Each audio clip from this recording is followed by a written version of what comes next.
Washington mornings on the Mall. 105.9 FM. And AM 630. WMAL. Good morning, everybody. 7:37. We're on WMAL, where Washington comes to talk. Coming up at 8:07, Robert Costa is down with Republicans who are meeting in Williamsburg, talking about the future of the Republican Party. And also at 8:37, our good friend from CNBC, Larry Kudlow. Brian Wilson along with Larry O'Connor. The issue here is whether or not America pays its bills. We are not a deadbeat nation. Well, that was the president yesterday at his press conference. Of course, it started out all about the debt ceiling, but ultimately they started turning the conversation toward guns, and then he said this. Those who oppose any common sense gun control or gun safety measures have a pretty effective way of ginning up fear. That is the president, of course, talking about those who oppose his current proposals for gun control legislation. Those findings from the Biden committee, by the way, are to be released today, or at least delivered to the president today. And then he said that he would address the nation later in the week after he's digested them. Ginning up fear. People who oppose him are ginning up fear. Here is the president of the NRA, David Keene, who apparently is ginning up fear. President David Keene, thanks for joining us. Are you here to gin up fear? Yes, I am. All right, let's get right to it then. Well, should we be afraid? The president finds himself in, he characterizes himself as the most reasonable person on earth, and everyone else is either crazy, irresponsible, or in our case, ginning up fear, or maybe all three.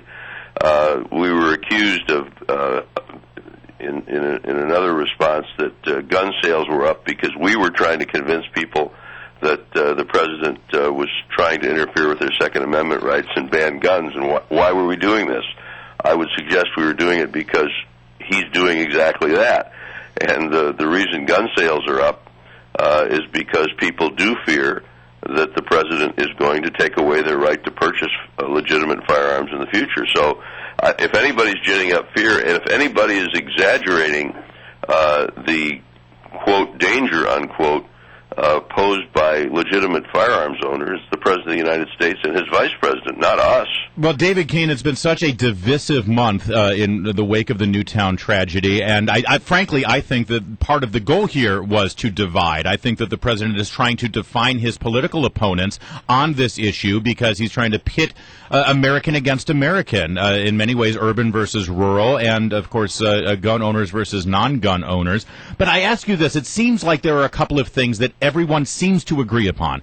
The polls show it. Many of the politicians have come out in favor of it in terms of extensive background checks. Now, listen, I know, you know, the president knows, everybody knows that has nothing to do with Newtown. I recognize that it wouldn't have stopped Newtown. However, would you and the NRA be in favor of more extensive background checks starting today for gun ownership in America? Well, there's a really difficult problem with that. When you listen to the administration, when you listen to those who are opposed to individual ownership of firearms, they talk about something called the gun show loophole. Most guns, not all guns, but most guns sold at gun shows are sold by licensed dealers. And anyone who's a licensed dealer has to do a background check on the purchaser. Private gun sales, for example, if you sell me your shotgun because you stopped duck hunting or whatever, and I buy it, that's a harder thing to regulate. It doesn't take place at a gun show. It might take place at your home or my home. And just as if I sell you my car, I'm not required to have a dealer's license. Historically, you haven't required to have one either. And the question then is, and I'd like to see the proposal, because how do you enforce something like that? First of all, today, you can't check on me because private citizens are not allowed and shouldn't be allowed access to criminal databases to check up on their neighbors. So what mechanism would be used to enforce that? That's the major question. And beyond that is the problem of, do we allow, which is what the Vice President wants, do we allow the government to keep a national gun registry? That leads to all kinds of problems, one of which was illustrated by the actions of the newspaper in New York that took the state licensing information and put it out to the public in a way that has now encouraged burglaries and threats to law enforcement officers and the like.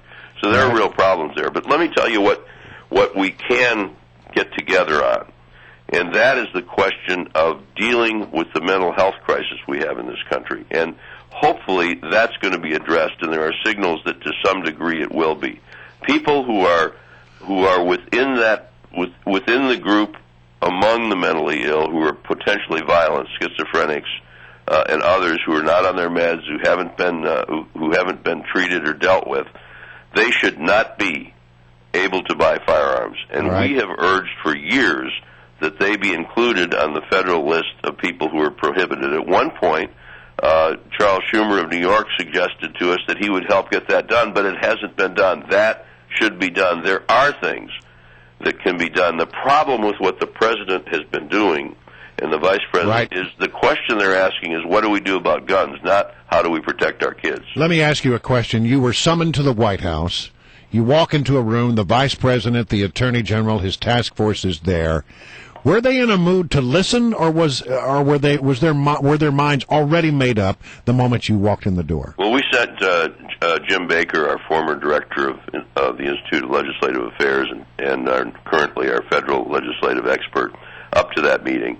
They said that the meetings were being held with an open mind. In fact, what they wanted to do was to be able to say, "Oh yeah, we talked to the NRA." Once we got there, the vice president made it clear that he and the president have very strong feelings on firearms, and they intend to pursue the agenda that they have for themselves, regardless of what anybody says. Now let's talk.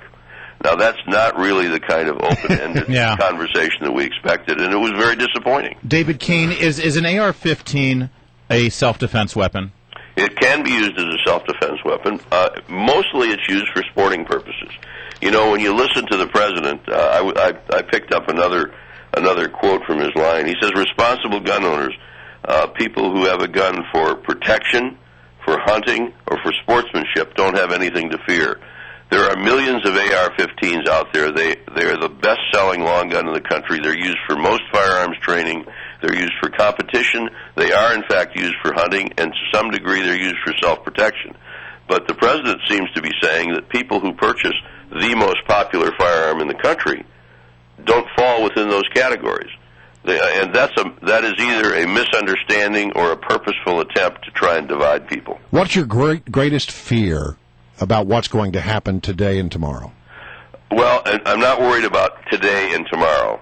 There are limited things a president can do via the route of executive orders, and he still has to deal with Congress to get appropriations to implement those things. But I am worried about what happens in Congress when a president opens up the Treasury and applies all of the pressure, both the carrot and the stick, available to a president. In 1994, when Bill Clinton managed to get an assault weapons narrowly banned and narrowly passed in the House, he didn't have the votes going in.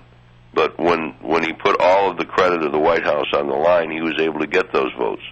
Right now, I don't think the president would win such a vote, but you never know what's going to happen if an administration, a president, really goes to work to get something done. So we're sort of in an all-hands-on-deck situation. Gun owners and believers in the Second Amendment around the country are prepared for this. We're not going to give up, and we're optimistic, but we're also realistic. We know that a president's got a lot of clout if he wants to use it, and this president has, from the very beginning, been planning to do something like this. I mean, he told Sarah Brady of the largest anti-gun group in the country before the election that at that point he had to operate under the radar. Now he's out in the open. They're using the Newtown tragedy as an excuse, and they're going after all kinds of things that have been on their agenda for many years. David Keene, we are up against it. We would love to hold you over if you can. Maybe our great producer, Heather Smith, can talk to you offline because we have one more segment coming okay. up. David Keene, president of the NRA. It's 7:51 on WMAL. Our guest is David Keene, who is the president of the NRA. Okay, Mr. Keene, thanks for sticking around. Greatly appreciate it. We often hear in this debate, and I want to give you a chance to answer this question. Everybody says, the AR-15, no hunter needs to go out into the wild to go hunting with an AR-15. And I often hear from gun owners who say, that's just wrong. What is your response when you hear people say that? That's just wrong. The fact is that while the AR-15 is not used for big game hunting. In fact, the .223, which is the standard caliber of the AR-15, is illegal in many states for big game hunting because it's not powerful enough. It's used widely for varmint hunting in Texas and elsewhere in the South. It's used for wild hog hunting. But mostly AR-15 is used for competition and training. It's a tremendous platform. It's not a military weapon. It's a semi-automatic weapon. I've often said that if we equipped our Army with AR-15s, they'd be beaten by everybody in the field because military assault weapons are fully automatic machine guns. That's not what the AR-15 is. The AR-15 is not used very often in any kind of criminal activities. In fact, if you go back to FBI statistics, you find that all long guns, rifles, shotguns, AR-15s, and the like, are used to commit fewer murders in this country than people that are beaten to death. Now, any murder, any death is a tragedy, but what the president and others are doing, because they don't like the looks of the AR-15, they're now saying that a semi-automatic rifle with a pistol grip ought to be banned, but perhaps others shouldn't be. Now, how does that make anybody safer? And David, the fact is it just bans a very popular firearm. David Keene, speaking of popular firearms, I think handguns are pretty popular, and the fact is the stats show that in urban areas like Chicago and other cities, handguns account for the vast majority of gun deaths, much more so than these guns that they're focusing on right now. Why do you think the president and people in the media are not making an issue out of handguns? Well, I think because they know that's an even tougher hill to climb, because handguns are very popular, particularly for self-defense as well as sporting purposes. And the AR-15, if you take a picture of it and tell people this is a military weapon, the president said this, remember the thing about spraying bullets all over, and it's only used to kill on the battlefield, both of which are just flat out untrue. But if you repeat something often enough, a lot of people begin to believe it. So I think that they have picked this out because they can characterize it as something that it isn't, demonize it, and then use it as a symbol to try to accomplish what they want to accomplish more broadly. And what is it they want to accomplish more broadly? They want to accomplish, the president in the past has said that he simply doesn't believe in private ownership of firearms. So this the is vice president of the United States, when he was in the Senate, was a leader in almost every attempt to restrict Second Amendment rights. These are not people who are who are openly looking at this as a matter of pride. These are people who are pursuing an agenda. David Keene, president of the NRA. We could do another 2 hours with you. Thank you so much for joining us. Anytime.